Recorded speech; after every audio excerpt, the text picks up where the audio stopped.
Hey, good afternoon, everyone, and welcome to today's Provost Scholarship Hour. Before we begin, please mute your microphones and then keep them muted during the presentations. Today's event will be recorded to place in our library archives.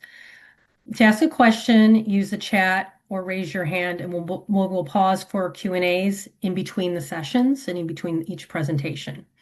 So my name is Monica Rockman. I'm an assistant professor in the Department of Nursing and chair of the Faculty Council Library Committee. Today's theme is well-being, and I'm so pleased to see our faculty community gather today around this topic.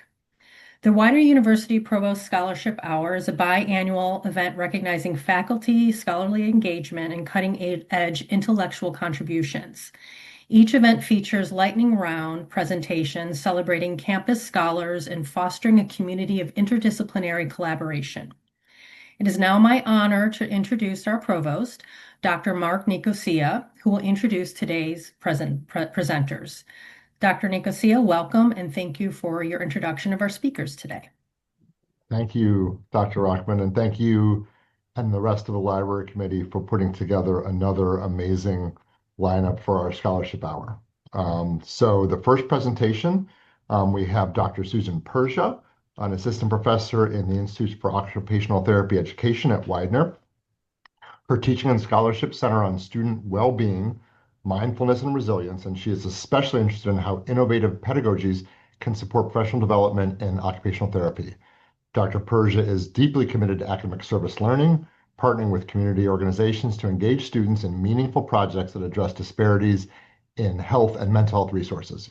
Her broader body of work explores the integration of self-care, evidence-based practice, and community engagement as essential components of occupational therapy education. Also presenting with Dr. Persia is Dr. LaRonda Lockhart-Keene, also an assistant professor in the Institute for Occupational Therapy Education at Widener. An occupational therapist with over 20 years of clinical experience across a lifespan, she brings more than a decade of academic leadership as an academic fieldwork coordinator and program director. At Widener, she has contributed through DEI initiatives, curriculum development, and faculty mentorship. Dr. Lockhart-Keene is active in professional organizations, serving as the Pennsylvania Occupational Therapy Association's District 5 representative and as a member of the OT Leaders and Legacy Society. Her scholarship includes work on adjunct faculty preparation, OTA clinical reasoning, mental health practice, flipped classrooms, and retreats as pedagogy. They are together presenting their work today entitled Enhancing Wellbeing in OT Education. Welcome, Dr. Persia and Dr. Lockhart-Keene. Thank you. Thank you so much. Thank you. Thank you. Thank you, Monica. Thank you, Mark. I didn't realize you'd have to say all that out loud, Mark. I apologize. Impressive stuff, both of you. I'm going to go ahead and share my screen now. All right. Is it looking good on your end? Yeah, great. Perfect. Yep. So welcome to our presentation. I am honored to get started on our behalf. The presentation we're sharing with you today is grounded in a peer-reviewed article that Dr. Keene and I published in 2025. The central argument of this paper is that student well-being shouldn't be left to chance. It does belong in the curriculum on a more formal basis. To reframe that, wellness, we see it as wellness is not being nice to have, but it's a professional skill, and that includes caring for oneself. Oops, here we go. So there is a crisis of burnout in healthcare education that is pretty commonly accepted at this point, but our work centered around the unique situation of occupational therapy students who have, and this does apply more broadly to healthcare professionals, but there's the academic pressure plus the emotional weight of clinical preparation. And as we all know, COVID made these existing problems even worse by adding complications in terms of developing academically and professionally, increasing isolation on top of already high stress situations that, our students may have found themselves in. And there is tension between rigorous active learning and the type of rigorous learning that's required to pass this graduate program, at which you then need to pass a licensing exam or certification exam to then become licensed to be able to practice in this area that you spend a lot of time and money preparing for. So that tension between the rigor of the academic learning and student mental health is real. So the takeaway here is that teaching clinical skills alone is no longer enough when we look at that culture.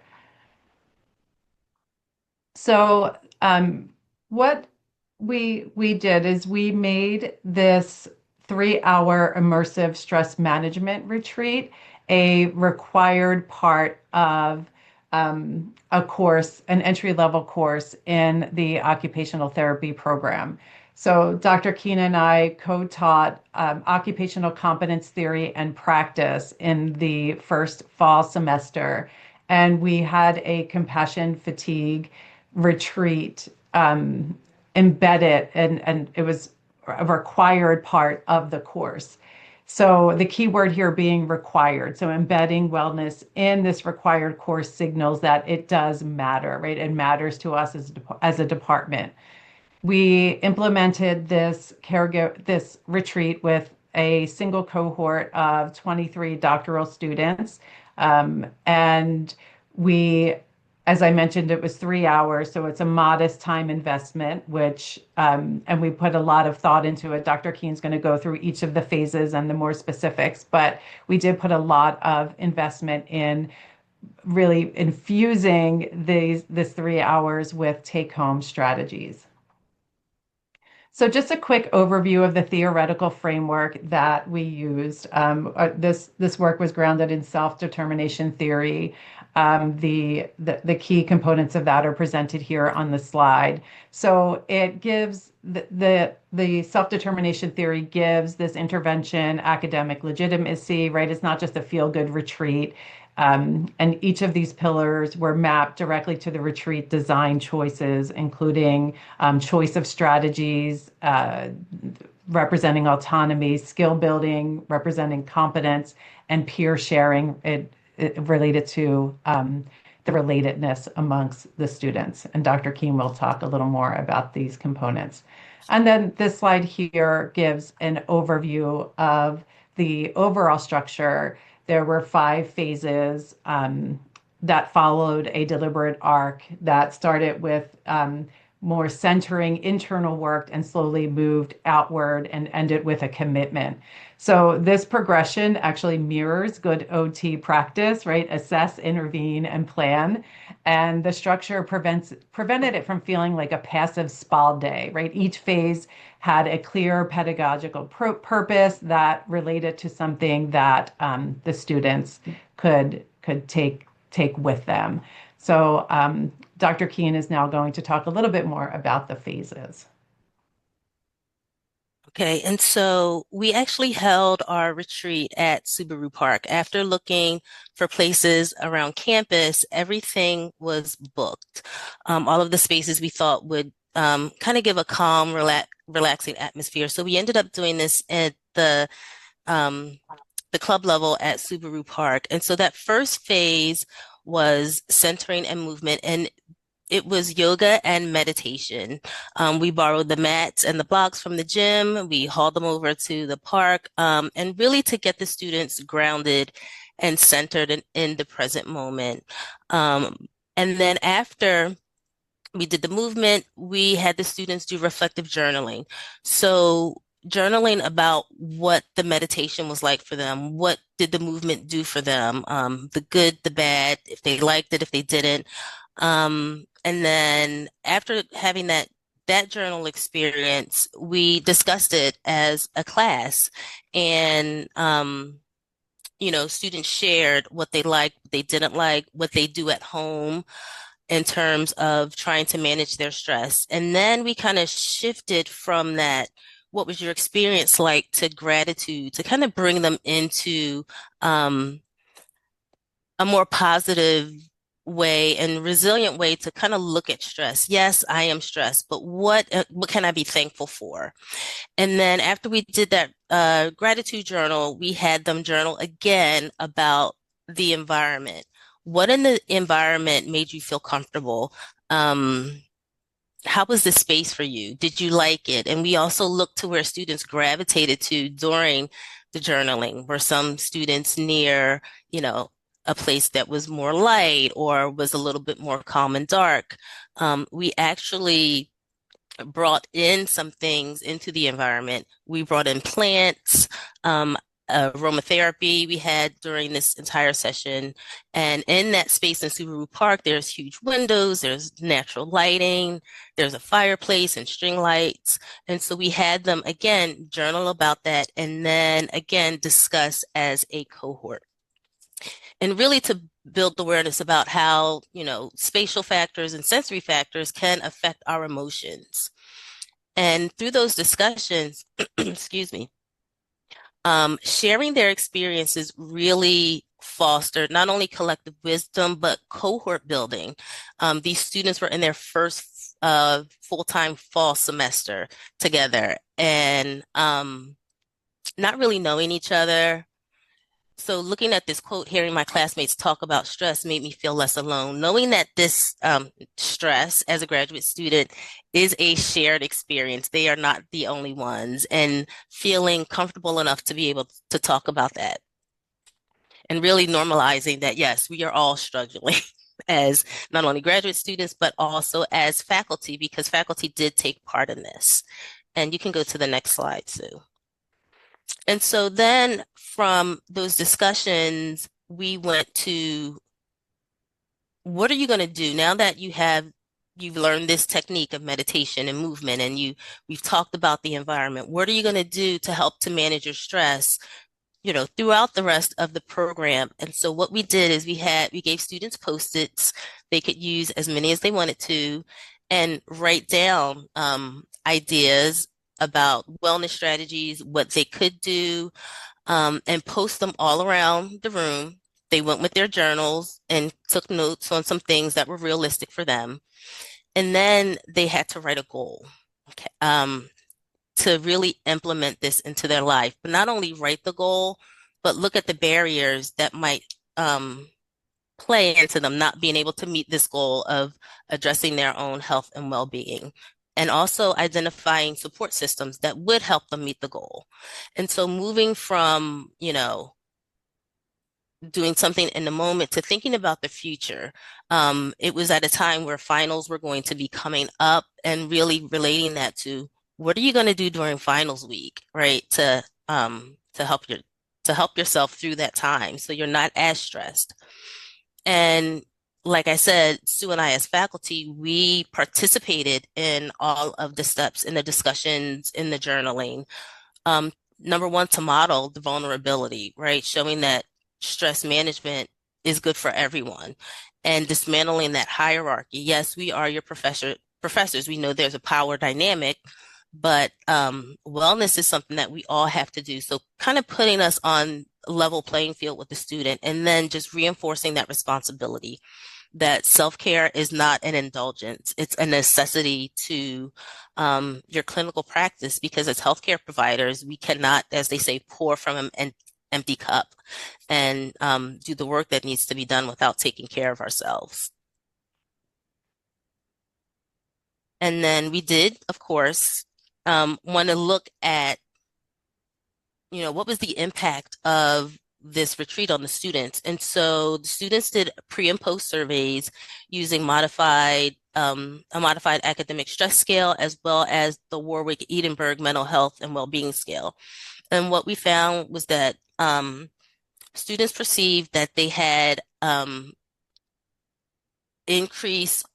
way to manage their stress, so improve stress regulation, as well as an increase in how to manage their time academically, how to schedule themselves, how to take breaks. But what was really powerful was the qualitative quotes that we got, really lending to that collective wisdom and cohort building. I didn't realize how tense I was until we slowed down. It helped me see how important it is to pause. And again, that feeling of not being alone. So really, the takeaway was them having that increased self-awareness and reframing of stress as a manageable professional factor, and that stress management is not a luxury, but a necessity.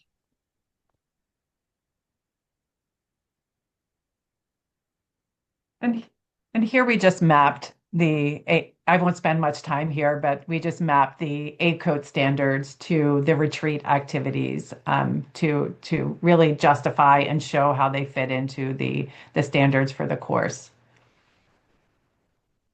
And then I just want to talk a little bit about adapting. I'll be very brief. I realize we're getting close to time. But just to say, this can be adapted for different settings. You don't need a 3-hour retreat to start. You can build in micro mindfulness activities into your classes. You can build in brief in-class reflections to just lower that barrier to entry. The virtual learning community, it can be used in that, environment as well. In clinical education settings, it's really compelling because this is field work is where burnout often can first appear, and I know that applies to other clinical settings as well. And then just this slide here presents some strategies for successfully implementing.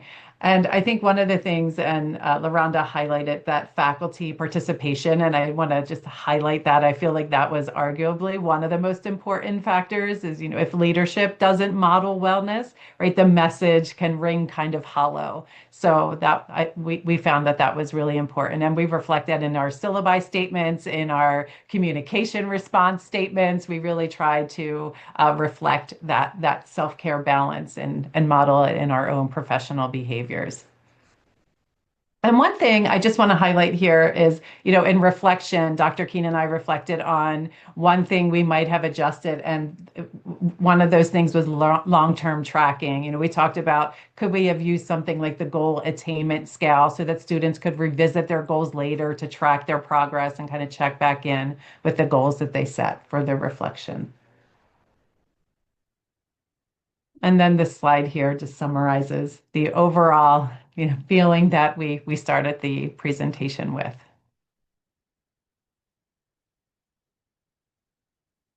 And we welcome any questions, comments. Monica, we have time for a question? Yeah, we do. We have time for a couple of questions. All right.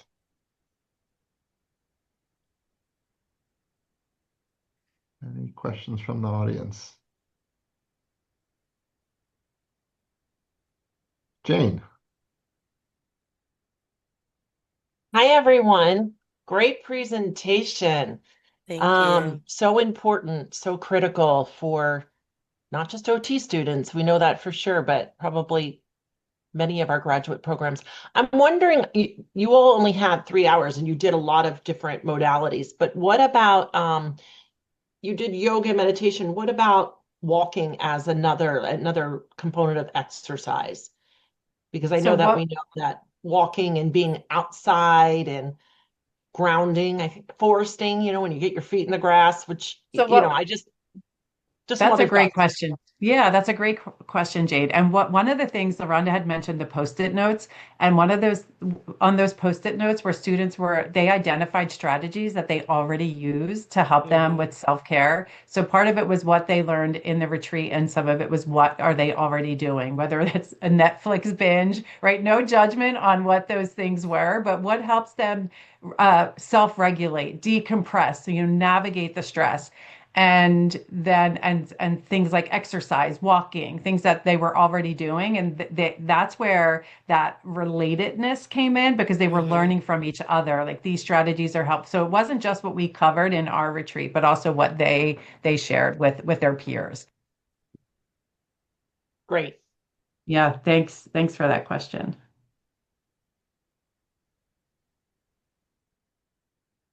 And I'm just looking at the chat, and Zora said, she appreciated the idea of being able to do this in multimodalities and in micro sessions. And that's kind of how it started.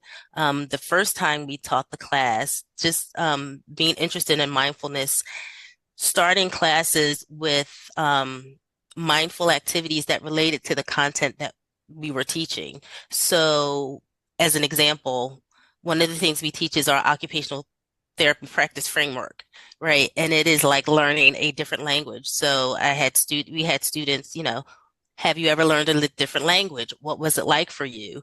And having them think about that, and that journaling kind of brings them down a little bit when they come in from class, and then being able to relate how learning a language, right, is you're going to be learning another language. And so doing those kind of mini micro mindfulness activities all through the semester is kind of how we kind of came up with the idea of doing a full retreat.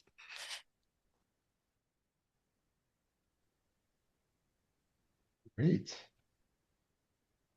I think Christina had one comment, and then we can probably move on to the next one. Christina Dorset from the library states, the current class of OT capstone students had a knitting party at the library one day. They really looked to their faculty and mirror their behavior. Yep. Thank you. All right. Well, let's give one more round of virtual applause to our speakers. That was a fantastic presentation. All right. So our second presenter is Dr. Marcus Wright, who is an adjunct professor in organizational development and leadership and the associate director of undergraduate studies for the Sociology, Sociology and Law Society at the University of Pennsylvania. So Dr. Wright is an award-winning leader in higher education whose professional vow is to empower and encourage every college student he encounters to the absolute best of their ability. He is dedicated to college student success, belonging, and well-being. He has taught, mentored, and advised hundreds of students at the University of Pennsylvania, the Wharton School of Business, University of Pennsylvania Graduate School of Education, Widener, Holy Family, the Community College of Philadelphia, and Rutgers. Dr. Wright specializes in holistically developing college students to overcome personal setbacks, socio-emotional challenges, and institutional obstacles to successfully navigate their opportunities and curate meaningful collegiate experiences. He believes it is not enough for institutions to facilitate degree attainment. Rather, he feels that educators must relentlessly impact campus culture to create environments where students feel fully human. His presentation is based on his latest book, Onward Undergrad, How to Crush Self-Defeating Thoughts in College. And I will say I am absolutely looking forward to this presentation. Sounds amazing, Dr. Wright. So the floor is yours. All right, just a little bit of pressure on me now. We had the great first presentation and then that intro. Oh my gosh. Well, thank you so much. I am incredibly grateful for this opportunity to present, and so I'll get right to it. And I'm also gonna start my own little timer so I don't go over. All right, let's do this. All right, so today I'm going to talk about helping students work through self-defeating thoughts using grace, and you'll see what grace is in a minute. So I can't see you all, but if you have the virtual thing, you want to raise your hand. Who here knows a college student who thought, I can't do this about something, even though they clearly had the talent to successfully do that thing? Okay. Well, I see the virtual hands are going up. All right. Okay, let's go to the next one. Who here knows a college student who thought that they or the work they didn't matter? Okay, the hands are going up. Okay. So these students were in battles against self-defeating thoughts. And as I move forward, there's going to be some connections that you could make with the first presentation that you'll see some themes kind of pop up in this presentation as well that they talked about. So what are self-defeating thoughts? So my definition of self-defeating thoughts are mental scripts that disrupt the goal-seeking process by lowering the expectations we place on ourselves and or others. So even though it's self-defeating thought, there's an inward part to it and an outward part too, where we are not believing in ourselves as much and not believing in others to help us as well. So self-defeating thoughts come in a wide variety. In my book, Onward Undergrad, I focus on 23 of them. That's from my experience working with undergraduate students. But the thing about self-defeating thoughts is that we all have them. It's a human thing. When we're having them, we may feel like we're the only person in the world who ever had that self-defeating thought, but it's such a universal thing. And that's very important to remember as we move forward. Self-defeating thoughts are invasive. Nobody wakes up in the morning and say, I'm ready to have some self-defeating thoughts. Like, no, you're literally doing your thing. You feel like you're rock and rolling, and then all of a sudden you start having these sorts of thoughts. They can be very strong in new situations and environments, and they're usually based on past failures, observations of other people, what we see on TV and online, etc. But they're usually not based on reality, which means that reality can be something we can use to counter these thoughts. So some typical self-defeating thoughts that college students have. I don't belong here. I'm an imposter. I need to figure everything out on my own. I don't want to be a bother. I'm a failure. Everyone is doing better than me. These are just a few. And, sometimes they could feel noble, right? I don't want to bother them, or I need to figure everything out on my own. I can do this. But it's self-defeating because of what it's rooted in, this idea that maybe you're not worthy to get help from other people. So if that's what self-defeating thoughts are, the question is, why is it important for our students to work through them? Isn't this, and like Marcus, you just said everybody has them. So what's the big deal? Maybe this is just something that they have to go through and we should just leave them alone and let them figure it out. Well, as I've seen many times, if self-defeating thoughts stick around too long, they can turn into self-doubt and eventually self-sabotage. And we don't want our students to self-sabotage. It can make it difficult for students to trust others to help them. And we're in the helping business, right? So if they're having these thoughts that they don't want to bother us, then we're not able to do our jobs, right? But then also, this is a big one. It could cause students to lower expectations of themselves and miss opportunities. So I always tell students that I always ask them, uh, where's your ceiling at? Is your ceiling here or here? And they usually pick, the higher one, of course. But then I say, wrong, your ceiling's really up here. You just don't know it. And you need other people to help you get there. If you have the self-defeating thoughts, that can kind of cause you to miss that highest ceiling that you didn't even know that you had. So to work through self-defeating thoughts, students can use grace. So what is grace? So I wrote the book Onward Undergrad, and there's a lot of like reflection in there. There's a lot of prompts, just kind of getting the college student to kind of think about experiences in their lives and how they can kind of utilize that to help them get through these new self-defeating thoughts that they might have. And after writing it, I was like, okay, this is cool, but I really got to come up with something that a student can maybe come up with like on the spot. If they have a self-defeating thought coming in and they could use just something that could help them get through it right away. What can I use? And I came up with this grace because a lot of what I talk about in the book is about students having grace with themselves. We can be kind of our own worst enemy and our harshest critic. And so, in order to really work through those self-defeating thoughts, we have to have the grace with ourselves. And so I figured this acronym would be something that really works with the overall theme of what I'm trying to do. And so it's a 5-step, it's non-clinical. And like I said, I've developed it based on my work I've done. Ooh.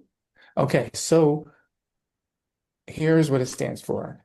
Give yourself a moment, recognize the thought, acknowledge that you're human, check your reality, and execute a plan. Okay, so give yourself a moment. In the hustle and bustle of things, students have to be able to, at times, just stop. Because if you can't stop and pause, like was mentioned in the first presentation, the rest of this isn't even going to happen, right? So giving yourself a moment ends up being the most important step. Recognizing the thought. So if we can recognize what it is we're thinking, if it's like, oh, I feel like an imposter, we can recognize that, then we can work through it. It's harder to work through something if you don't quite understand what it is. So even if the student can't recognize the exact thought that it is, if they can recognize the feelings that they have, that's even a good place to start. Acknowledge that you're human. So again, like I was saying, sometimes we could go through what we're going through and think that I'm the only person that's ever felt this way. Students, plenty of students I've talked to have gone through this. Because, students, other students, their peers like to try to maybe look like they're not bothered by this sort of thing. They're rocking and rolling. So it's really easy to think you're the only person that's going through such self-defeating thoughts. But acknowledging that you're human and this is something that has happened to many people, and many people have overcome such thoughts, and many people will continue to do so, can be helpful in getting that momentum to go into the next steps. Checking your reality is a big one because for example, the imposter. I'm an imposter. I don't belong in college, that sort of thing. Well, if you check your reality, you realize that you're in college, right? You got in. So the reality is you totally belong here because you are in. Sometimes just breaking it down like that can really begin to break down the wall that the self-defeating thoughts have built in our students' minds. So having them check their reality, you've done great things. Think about past times that you've overcome adversity and so on and so forth. And that can be helpful to get to this step, which is ultimately super important because all of the other stuff is great, but now you need to execute a plan. You need to come up with a plan, come up with a way to move forward so that you can actually get past the self-defeating thoughts and celebrate small wins along the way. And so I'm going to do from one, maybe two, but probably one case study, case scenario here, just to see how to apply grace to it. So Kate makes a significant mistake at her summer law internship. When the fall semester begins, her peers tell her about their amazing summer internship experiences. Throughout the semester, Kate compares herself to these same peers who seem to have it all together and begins to question if she has what it takes to succeed in a law career. Consequently, she starts second guessing herself in all phases of her life. So if we revisit what we have here, give yourself a moment, recognize the thought, acknowledge that you're human, check your reality, and execute a plan. So Kate has to give herself some time to really think this through, right? It's obvious, it's overwhelming her, and she's spiraling. Okay. She needs to recognize what exactly is going on here. She thinks that she is not as competent as her peers because of the mistakes she made at her summer law internship. So thinking that she is not as competent as her peers turns into that self-defeating thought. It's a human thought. It's thoughts I've had before, many have had before, but it can be self-defeating and lead to self-sabotage if she doesn't move past it. She needs to acknowledge that she's human, that we all make mistakes, okay? And this is just the way it is. If you strive for great things, sometimes you're going to make a mistake, and it's okay. She needs to check her reality. She's done other stuff really well. She must have to have been accepted into that internship in the first place. So checking the reality that this one mistake does not define her. And then executing a plan. Okay, so how does she kind of turn this around so that she is no longer second guessing herself in all phases of her life? And maybe it can be like, okay, I'm gonna start saying positive affirmations to myself. Each week I'll come up with new affirmations to remind myself of the skills that I have and what I bring to the table. We may have enough time for this. So, another case scenario. Sam's best friend Trevor is involved in many campus clubs and has not spent much time with Sam lately. Sam thinks there is something about himself that is causing Trevor to avoid him. As a result, Sam begins to withdraw from other people, thinking they would end up ghosting him too. I need to focus on my studies anyway, he tells himself. So, once again, Sam, first and foremost, has to give himself that time to really think this through and then recognize the thought he's having that there's something wrong with him just because Trevor isn't spending as much time with him.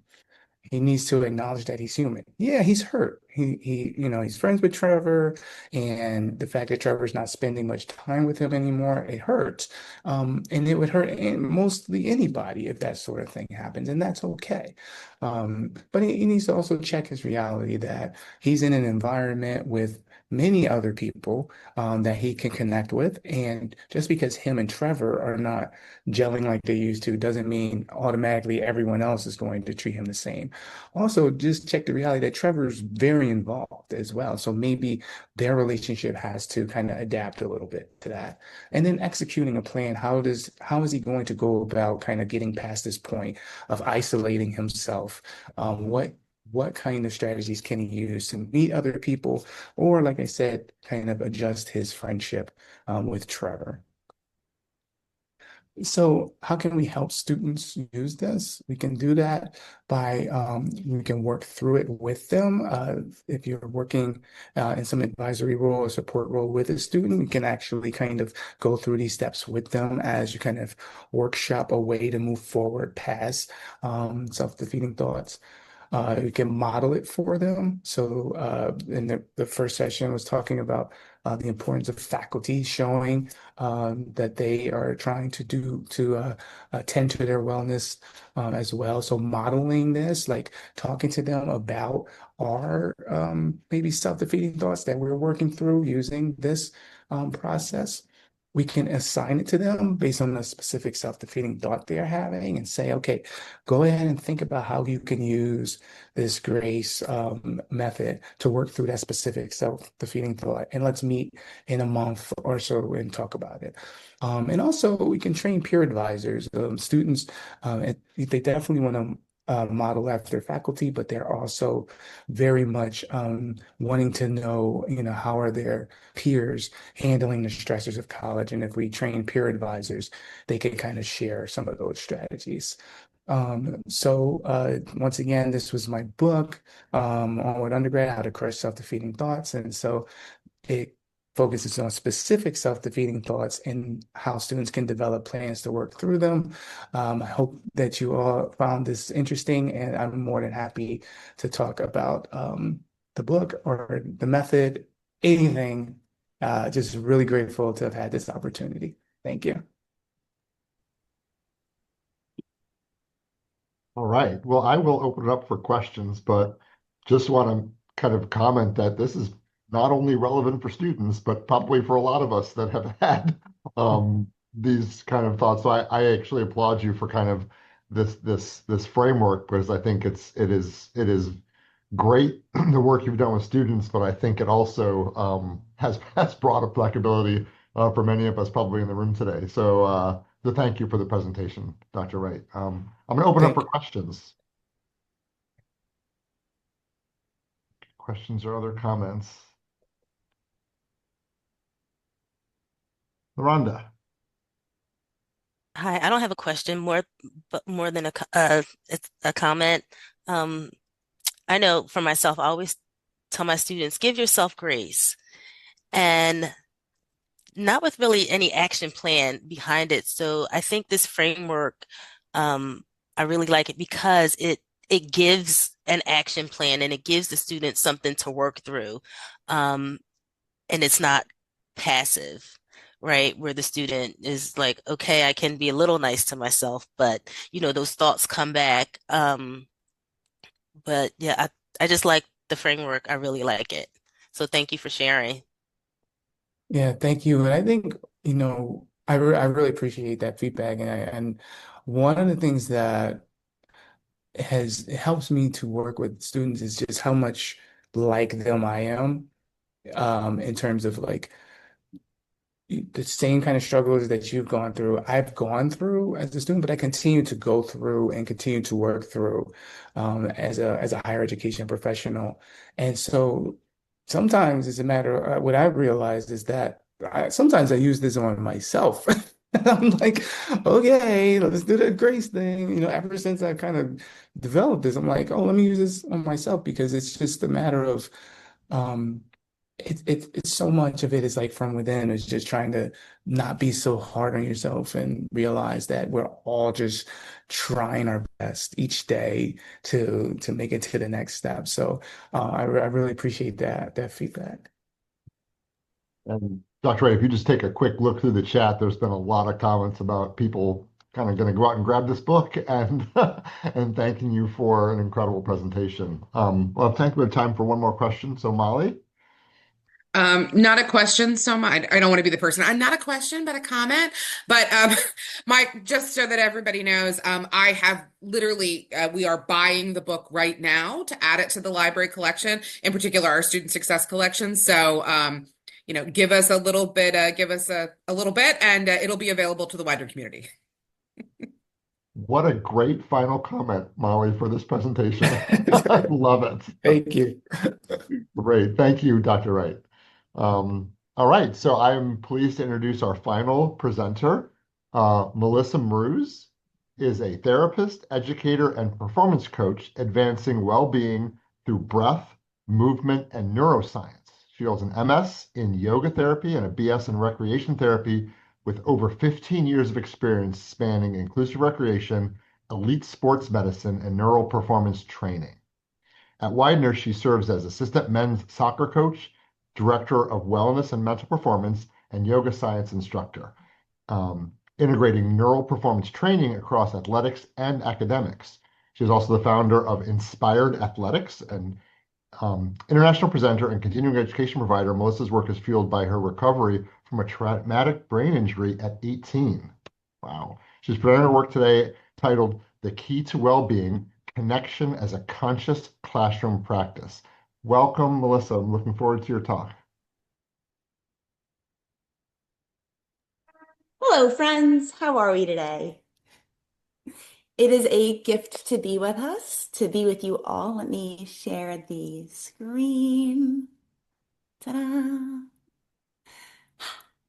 First of all, I'd like to say thank you to all of you who are contributing and are showing up to share in this collective to move the university forward to a greater well-being for everybody, because it is at the root of our ability as a society, right? We have to be able to take care of ourselves. I discovered this when everything was stripped from me in terms of my mental and physical capacity. But there is still a level of awareness underneath all of that. How do I make this move forward?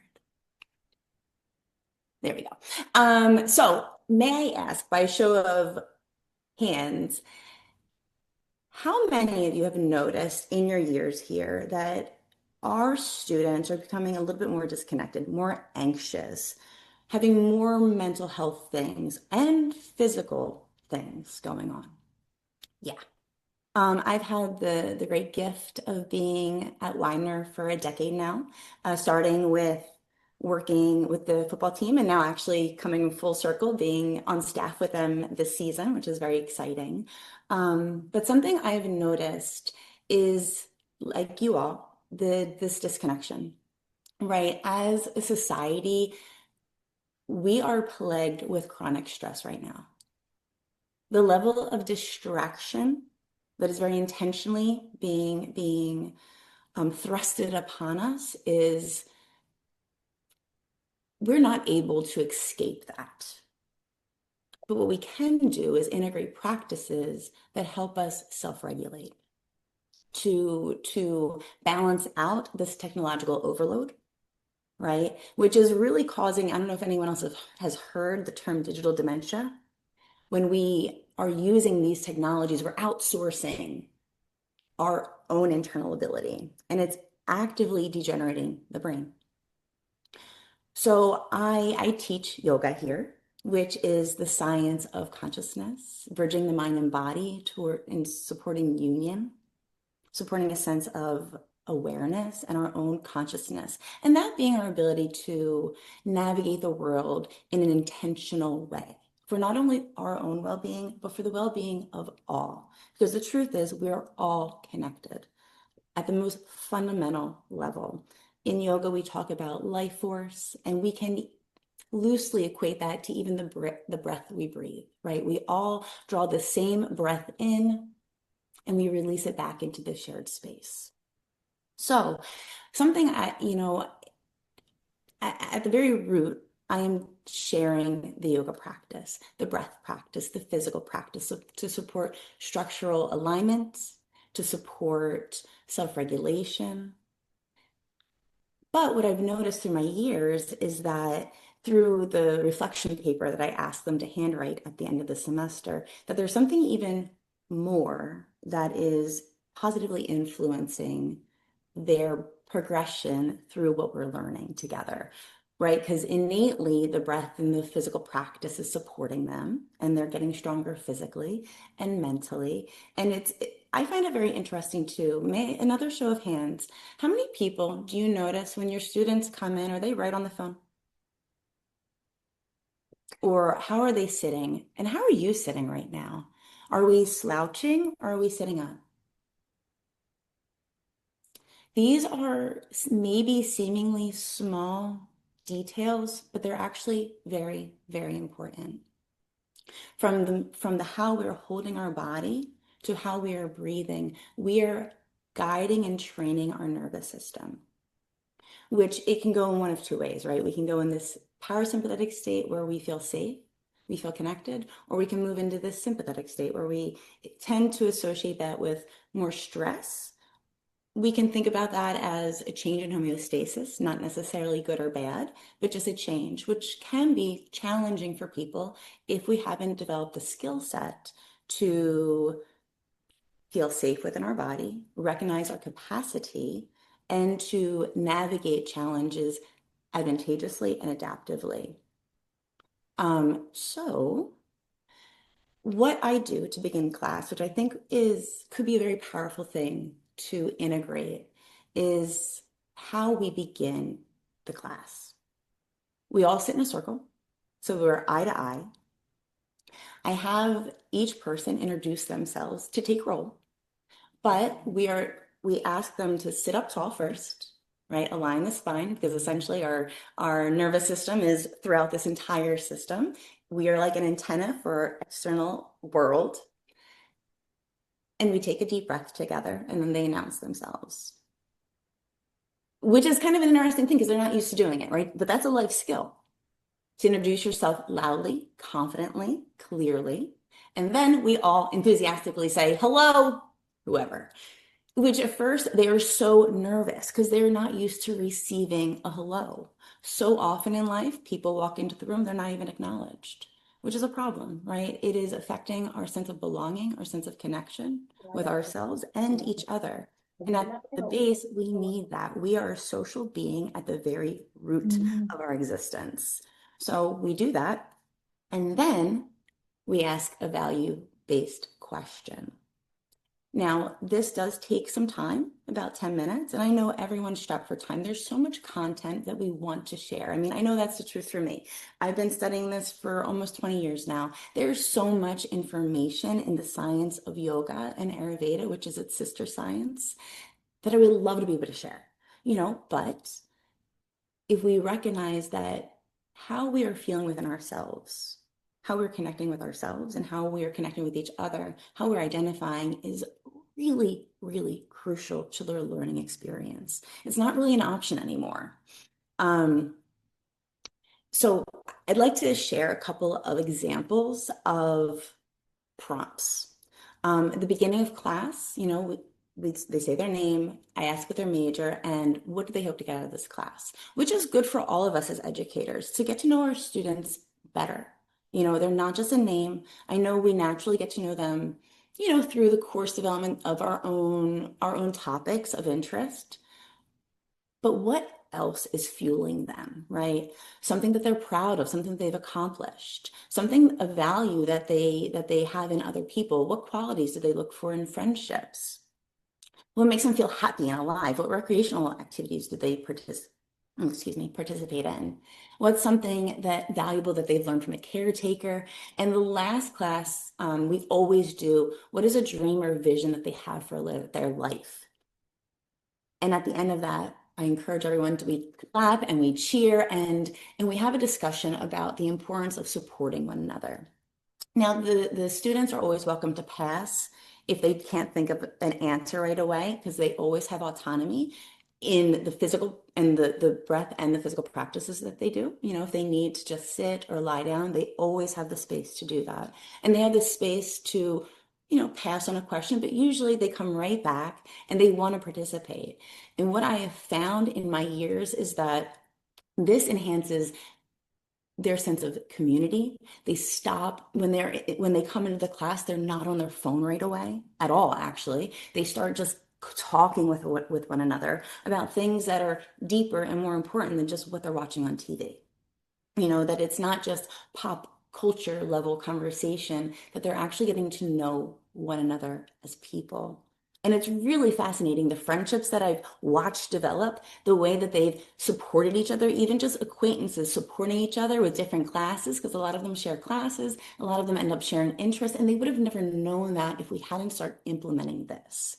And there's a lot of really awesome science behind all of this. And this is just a little bite of the bigger picture, right? Because this is not a philosophy. This really does boil down to our physiology.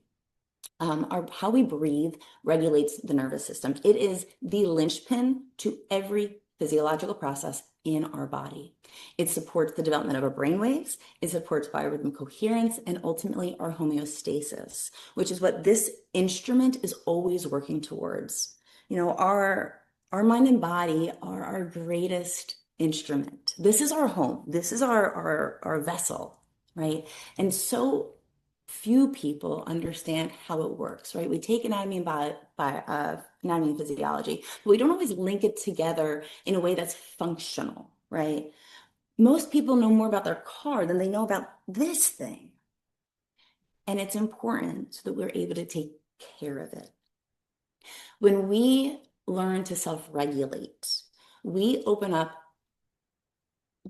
our cognitive capacities in a really huge way. It supports focused attention, open observance, the ability to hold opposites, right? Different ideas with grace. And it supports memory and learning because of how it supports blood flow to the prefrontal cortex, the front of the brain, right? Getting us into an executive function mode as opposed to the default mode when we're stressed, right? Or in that sympathetic tone. This ultimately leads to our ability to actively and intentionally develop our intellect, right? Choose what information, what data points we are drawing into ourselves through our sensory systems. It is only through our sensory systems that our brain gets information, right? Otherwise, it is in this warm, dark cave. So we have to be mindful about what we're taking in. Again, what is on TV? What are we listening to? What are we around? What are we eating? What are we ingesting? We don't always think about this. Sometimes we can get on autopilot.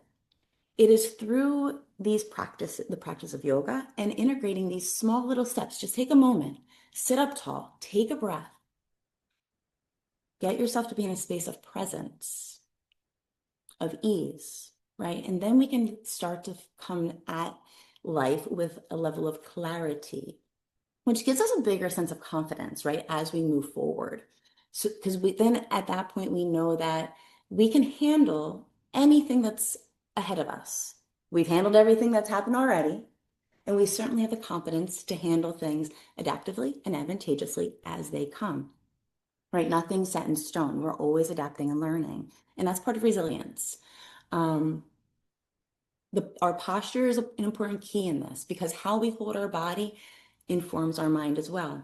Most of the information is going up, like 80% is going up, 20% is going down. When we have our head forward and are all hunched forward, that we're causing a huge amount of stress, compression on our spine. This is inhibiting how information is coming up, and it's creating a stress response as soon as we start curling in on ourselves. In addition to inhibiting breathing, creating a short and shallow breath, all pointing towards that sympathetic overdrive. So a lot of times we feel anxious and stressed, and we don't know why.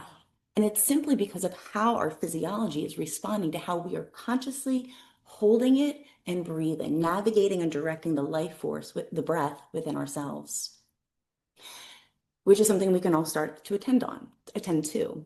In addition, with the questions that we ask, this supports social connection, sense of meaning.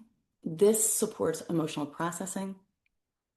And what I think is the most brilliant of this is that when we shift into this parasympathetic space, it supports neurogenesis and neuroplasticity. So the brain regenerating and being able to network itself really well, supporting connectivity and density of the brain tissue, right? Which is incredibly important because if anyone else is following the health trends, neuropathologies are on an incredible rise.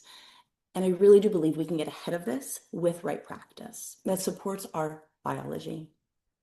Because when we're in this sympathetic tone, so you can think dis-ease, right? It leads to pathology down the road. Part of this process is the release of cortisol just constantly. Now we need cortisol. It's a very important hormone in our body, but when it is constantly being released, when we are stressed, even from just having our body curled under and breathing shallowly, not on top of the added incoming things from the world, this degenerates and eats away at the epithelial cells of our body. So think the lining of our gut, the lining of our blood vessels, the lining of things within our system. Now, when we're talking about our gut, because our gut and our brain are interconnected, they cannot be divided. It is within our gut that most of our neurotransmitters are produced. From a result of our microbiome. We have more bacteria on us and in us than we have human cells, which is incredible. And we ought to have the most diverse and abundant amount in our colon. That bacteria eats the fiber we eat and it poops out our neurotransmitters because everything that is alive poops. But when we're stressed chronically, the lining of the gut gets eaten away and it causes gut dysbiosis. So there's no good or bad, but bacteria gets into the bloodstream, it sends the immune system off, right, which will either upregulate or downregulate the system. This, again, creates dis-ease, if you will. It affects nutrient absorption, our ability to be nourished, and the neurotransmitters, which are responsible for our ability to be motivated, happy. I mean, the list goes on. It is only through this biochemistry, that our nervous system is able to communicate with itself. So when we are chronically stressed, when our gut bacteria is dead, when we're inflamed, it is a natural result to be anxious, right? Our body is not wrong. It is very wise. It has evolved throughout lots of time. And homeostasis is our biological base state. And it's within that state of balance that all life naturally thrives. Melissa, I'm so sorry to interrupt you. Oh, I'm sorry. It's okay. We're almost at time. Okay. So we have one last basically point. Yeah. Perfect. We're almost done. So essentially, this is something that we can easily integrate. It supports relationships. It supports their sense of confidence, their empathy, their engagement with one another, their enthusiasm. I've seen this over the years, which I do believe that transfers into lots of other spaces. And I think as educators and the ladies in the beginning, this is part of our responsibility, because if we leave this up to chance, this connection up to chance, we are at a great loss. Our mind and body are our greatest instrument. We can learn to use it in a way that supports our well-being, that supports global well-being. And I think if we do this, if we learn how to integrate something like this, it doesn't have to be the same exact process, but if we take the time, we can see really great cultural shifts. So thank you guys for your time. Well, Les, thank you so much. What a great way to end this amazing kind of group of presentations on well-being. So I want to give a round of applause to all of our speakers. And thanks again to Monica and the library committee for putting this together. I'm really, really appreciative. All right. So again, thank you all and enjoy the rest of the day. Yes. Thank you for your attendance. Thank you, everyone.